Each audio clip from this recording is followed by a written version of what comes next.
Perkenalkan, saya Krisman Heriamsal, mahasiswa hubungan internasional. Senang sekali saya bisa menjadi bagian dari dialog kebangsaan menyongsong Oh, Ramadan. ternyata sospol lagi ini. Saya tadi sudah cancel yang sospol.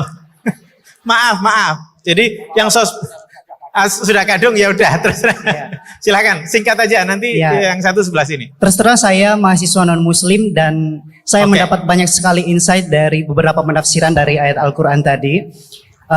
Salah satu fenomena yang kita hadapi saat ini sangat sulit untuk menghadirkan dialog-dialog yang menghadirkan orang-orang yang dari latar belakang agama yang berbeda, dan seolah-olah hanya jika kita memiliki latar belakang keagamaan yang sama baru kemudian kita bisa memiliki kesempatan untuk berdialog.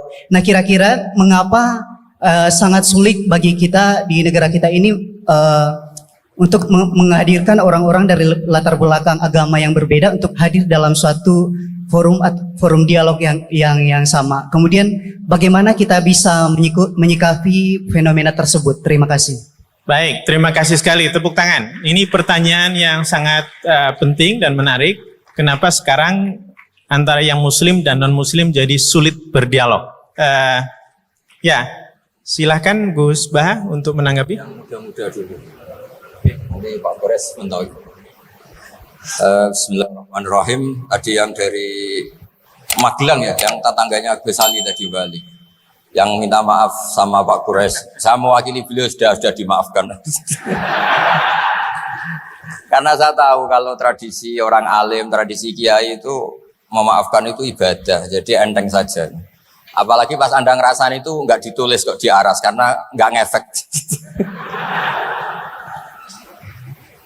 Nah, terus saya ngapresiasi pertanyaan dari mahasiswa non-muslim tadi. Sebetulnya ketika negara ini berdiri itu ya dialek semua antar umat beragama. Sehingga diputuskan yang penting itu berketuhanan. Maka yang ditolak oleh konstitusi kita adalah ateisme, komunisme. Saya membayangkan misalnya punya anak perempuan, diajak orang yang tidak beragama di tengah hutan misalnya. Bunuh ya tidak takut Tuhan, merkosa tidak takut Tuhan, salah etika ya tidak takut Tuhan. Bandingkan kalau diajak yang beragama. Pasti masih ada rambu-rambu, ada ini itu. Sehingga memang masalah betul ketika orang tidak berketuhanan itu. Jadi saya ingatkan Mas tadi, siapa tadi namanya? Yang non Irman Syah. Yang non muslim tadi itu. Siapa? Namanya siapa? Siapa? Kurang jelas. Siapa namanya? Krisna. Krisman. Oke, namanya Krisman. Jadi Mas Krisman ya, kalau dibilang nggak pernah ada dialog dulu ketika negara ini berdiri, itu semua tokoh agama bersepakat. Termasuk saat itu ya ada Perindo, selain ada NU ada Perindo. Itu yang ditentang itu adalah ateisme, karena kalau orang tidak bertuhan itu ngerinya itu ya tadi misalnya kita punya anak perempuan atau punya keluarga, diajak orang yang tidak beragama, misalnya berzina ya tidak takut dosa, merkosa ya gak takut, bunuh ya gak takut karena gak punya Tuhan. Mungkin takutnya sama polisi ya kalau ketahuan, kalau enggak. Tapi kalau orang bertuhan ini sistem kesalehannya, sistem kebaikannya ini berlipat-lipat. Takut hukuman Tuhan, takut sosial, takut ini itulah, sehingga kita bersepakat berketuhanan. Lalu kedua, ada beberapa kejadian nyata di beberapa negara yang pahamnya itu tidak bertuhan, itu bekas kondom atau bekas apa dipakai lagi, didaur ulang. Bahkan tinja yang bisa dikelola jadi bahan makanan. Kalau yang beragama tidak, termasuk mungkin di ilmu medis ini tidak wilayah saya, tapi saya cerita. Mungkin masalah-masalah kayak ya apa hal-hal yang menurut kita dilarang, menurut agama mereka enteng saja. Misalnya bikin cadangan-cadangan organ tubuh dan sebagainya. Kalau beragama itu masih enak, aturannya jelas. Kalau nggak beragama itu repot. Sehingga saya cerita sedikit lagi-lagi karena kadung dipuji ahli Quran Pak Kures sama saya. Saya cerita.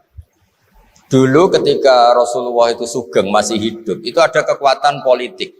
Satu Romawi bertuhan, yang satu Persia tidak bertuhan, tidak berkitab suci. Ketika Romawi kalah, itu Rasulullah itu susahnya bukan main. Karena yang masih mentautkan diri dengan Tuhan, kalah sama yang sudah tidak bertuhan. Dan ketika akhirnya Persia yang kalah, yang menang Romawi, Nabi itu ikut senang. Karena yang bertuhan mengalahkan yang tidak bertuhan. Kenapa penting bertuhan? Karena bertuhan itu setidaknya punya aturan. Melakukan ini dosa, melakukan ini dosa. Empati sama fakir miskin itu ibadah. Semua agama pasti sama di tema-tema seperti itu. Sehingga berketuhanan ini penting sekali, kata Pak Kures tadi, berketuhanan itu luar biasa. Terus kedua, ini penting juga. Saya mohonnya, saya pernah juga disowani beberapa tokoh dari Mabes Polri. Saya sering bilang, Indonesia, utamanya pejabatnya harus terima kasih sama seluruh rakyat Indonesia. Karena itu aset yang sebenarnya Indonesia, ya seluruh rakyat Indonesia. Saya satu cerita ini hadis sahih di Bukhari, gak bisa dipertentangkan. Ini hadis sahih di Bukhari, di Muslim. Di antara yang diapresiasi Allah itu adalah potensi jahat kita tidak menjadi, tidak kita wujudkan. Kalau seluruh rakyat Indonesia, tidak usah seluruh, 1/4 kita ini maling semua. Itu negara miskin kok, karena biayai kita di penjara 2 tahun, 3 tahun. Separuh kita mentalnya membunuh, habis Indonesia. 1/4 saja, 1/3 saja, 1/8 saja punya mental killer, itu habis Indonesia. Ketika rakyat kita, ketika tetangga kita, masyarakat kita tidak melakukan kejahatan, itu ketertiban yang sejati. Maka semua bentuk ketidakkriminalan yang dilakukan oleh rakyat Indonesia itu awal dari aset bangsa ini.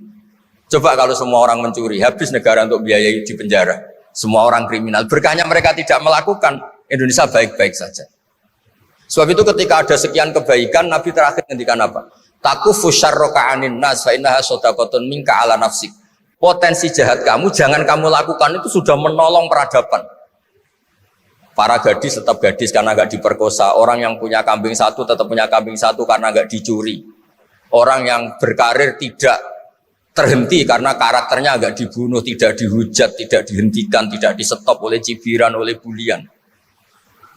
Maka di antara 7 orang yang dilindungi Allah, fi dzillihi yauma la dzilla illa dzilluh, itu Nabi hanya cerita orang yang nggak jadi. Di antara yang diceritakan Nabi dalam sebuah hadis, saya ini lelaki sejati, sangat mencintai sepupu saya, dan saya mau ngumpuli dia, tidak mau sampai saya kasih uang 100 dinar. Setelah saya kasih 100 dinar, saya ingin ngumpuli dia dengan cara salah tentu. Dia gak mau dan berpesan, la tafuddal khatam illa bihaqqi. Kamu jangan ngumpuli saya sebelum nikah. Singkat cerita, pemuda ini gak jadi melakukan hal yang nista, yang gak benar. Itu sama Allah dijadikan wali. Berkahnya gak jadi. Jadi kalau potensi kejahatan kita tidak menimpa orang lain, itu sudah luar biasa. Jangan nunggu berjasa kita dapat penghargaan setelah kita jadi kiai besar, jadi dosen UGM, jadi ini itu. Semua masyarakat kita yang menahan potensi kejahatannya itu adalah aset sejati Indonesia. Karena sekali mereka berkejahatan, entah itu mencuri, merkosa, habis. Harapan kita sebagai bangsa habis. Tapi selama ini nunggu ngapresiasi itu yang bentuknya fi'lu, yang bentuknya mereka melakukan apa, sebetulnya enggak. Tidak melakukan kejahatan itu sudah bagian dari kebaikan yang luar biasa. Terus yang terakhir tadi yang pertanyaan pemimpin muslim dan non muslim.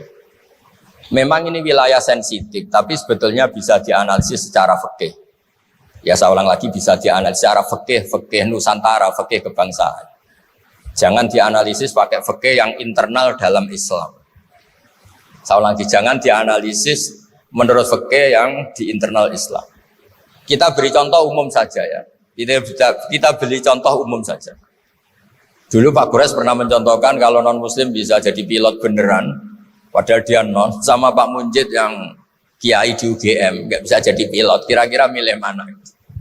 Tapi itu kan wilayah yang sensitif karena ini di Indonesia itu konteksnya bukan urusan pilot, urusan mewakili kebanyakan Indonesia itu muslim, dan demokrasi itu mencerminkan suara mayoritas. Tapi tidak mungkin juga membiarkan muslim yang killer, yang pembunuh, yang dulu punya reputasi yang misalnya macam-macam. Jadi hal-hal seperti itu, kata Quran itu jangan berdiskusi sesuatu yang kalau menjadi jelas malah masalah. Karena itu kan seperti pertanyaan gini, Gus saya punya kerabat di Jogja, tapi pelit, sama orang lain dermawan, bagus mana? Kita kan nggak mungkin menganjurkan mutus hubungan keluarga. Tapi tidak mungkin juga suruh ikut orang pelit. Anda menggugurkan orang fikih karena Kalau yang nggak ahli fikih itu ya gampangnya saja jawab semaunya. Tapi kalau saya sebagai orang yang tekuni fikih itu bingung. Saya sering ditanya orang juga, Gus saya mau nyalon lurah, ya lurah atau bupati atau apa. Katanya nyuap itu haram, Gus. Setelah dipraktekkan nggak bayar, nggak bagi uang, ya nggak jadi betul. Yang menang yang bayar. Terus akhirnya fikihnya tak rubah. Nyuapku yo haram, medit yo haram kata saya. Dimodifikasi sedikit, akhirnya alhamdulillah Gus bar sedekah gitu. Yang menang akhirnya berkahnya sedekah. Karena kita sebagai pemimpin atas nama tidak nyuap ya jangan juga jadi orang kikir dong. Atas nama ada nyuap terus jadi orang kikir. Repot kan? Tapi jangan juga bayar yang sampai merubah hukum dari orang yang gak layak mimpin karena bayar menjadi pemimpin. Itu ya jangan juga sampai gitu. Ya akhirnya saya bilang nyuap itu haram, medit juga haram. Alhamdulillah barokahnya kombinasi fikih ini. Ya nyuapnya tetap haram tapi rakyat tetap dapat uang gitu. Tapi nanti ketika Anda tidak layak jadi pemimpin itu juga haram karena menjabat sesuatu yang nggak wilayah Anda. Jadi seni-seni ngelola muslim, non-muslim dan itu tidak bisa dipukul rata. Karena itu wilayah-wilayah yang sensitif, yang butuh detail, yang butuh satu peristiwa spesifik. Saya pernah ditanya, Gus saya ini hidup di Amerika, kalau milih presiden kan sama-sama non-muslim, milih yang siapa? Ya jawab yang akhafu dororon, misalnya ada presiden Amerika yang sangat demokratis misalnya. Dia membiarkan Islam berkembang. Sama jenis non-muslim yang Islamfobia, tentu milih yang demokratis. Ada yang dosanya itu membunuh, yang satu dosanya korupsi. Ya milih yang korupsi karena membunuh itu lebih ekstrim dibanding korupsi misalnya. Itu ada di aturan fikih. Jika sama-sama pasti salah, milih yang akhafud dororen, yang madorotnya ada begitu apa? Besar. Coba kalau kita punya pemimpin yang hobinya itu bunuh. Sama yang hobinya rakus harta misalnya. Itu di fikih jelas dijelaskan milih yang rakus harta kalau bandingannya itu karena pembunuhan itu lebih berat secara ukuran dosa. Tapi apapun itu ini bukan pembenaran pada kesalahan bukan, tapi memang ada aturannya. Apa kalau ada dua dororani, dua bahaya urtukiba khafuma, kalau ada dua hal yang bahaya dipilih yang paling apa? Ringan kalau dalam konteksnya tadi. Kalau kita membiarkan pemimpin yang nggak benar, dipimpin orang nggak benar. Tapi kalau memaksakan chaos misalnya, ya milih yang nggak chaos. Itu kan ada aturannya di fikih karena Nabi menghindari al-harad itu chaos pembunuhan massal itu nggak boleh.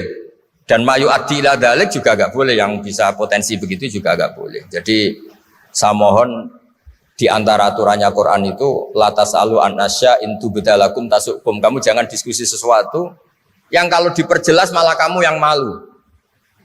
Saya biasanya mencontohkan hal-hal yang ringan kayak suami istri. Misalnya Anda tanya sama Pak Munjid, istrinya tanya, Mas, apa betul saya ini cinta pertama Anda? Bukan alternatif terakhir. Wah itu rata-rata orang nikah itu kan korban alternatif terakhir. Itu kalau ditanya sama-sama konangan itu aslinya itu. Ceweknya juga sama. Apa betul Pak Minjit itu cinta pertama, pilihan terakhir? Oh saya sering mau nikah ini orang yang saya cintai, tapi takdirnya ini. Gitu. Itu kan orang dibilang takdir itu kan ya tersinggung. Jadi banyak hal yang kalau didiskusikan tuh masalah-masalah. Latas alu an asya intu bedalakum tasukum. Kamu jangan tanya atau diskusi sesuatu yang kalau diperjelas itu malah masalah. Jadi itu etika ya, etika dalam diskusi juga jangan memicu lagi. Saya kira demikian nanti ditambahi oleh Abi Profesor Kures. Monggo.